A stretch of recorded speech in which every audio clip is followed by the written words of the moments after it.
ওই নবীর মেয়ে ফাতেমার দিকে তাকাইয়া দেখো, ইন্তেকালের আগে গো মা ফাতেমা ডাক দিয়া কয়, স্বামী মক্কা মদিনার কোন মানুষ আমারে দেখে নাই, আমি লম্বা ছিলাম না বেটে ছিলাম, আমি খাটো ছিলাম না মোটা ছিলাম না চিকন ছিলাম, কেউ আমারে দেখে নাই। জীবদ্দশায় যেহেতু আমারে কেউ দেখে নাই, মরার পরেও যেন কেউ না দেখে আমারে, আমার লাশটা যেন দেইকা মন্তব্য করতে না পারে। হে স্বামী, তোমার দুইটা সন্তান হাসান হোসাইন রে লইয়া আর তুমি আর দুই হাসান হোসাইনকে লইয়া আমি মারা গেলে আমার খাটিয়াটা রাইখা জানাজা পইরা তিনজনে খাটিয়াটা কাঁধে উঠাইয়া আমারে দাফন করিয়া দিও, দুনিয়ার কোন মানুষকে আমারে দেখাইও না। হযরতে আলী ডাক দিয়া কয়, ফাতেমা রে, খাটিয়া বহন করতে 4 জন লোক লাগে।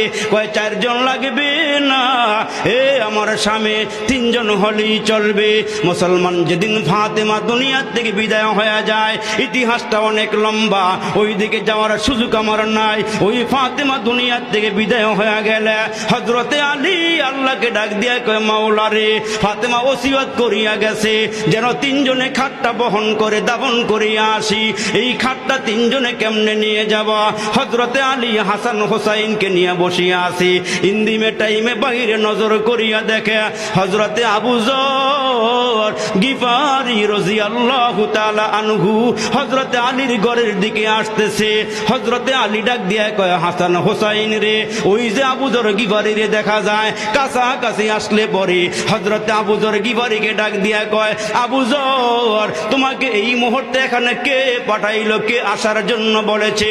হযরতে আবু যর ডাক দিয়া কয়, আলী, রাতের বেলা আমি যখন ঘরে ঘুমাইয়া আছি, আমার নবী আমারে ডাক দিয়া কয়, আবু যর রে, রাতের বেলা হে আবু যর, দেরি কইরো না, ফাতেমা মারা যাবে, তার খাটটা বহন করার জন্য হাসান হোসাইন আর আলী ছাড়া আর কেউ নাই, তুমি গিয়ে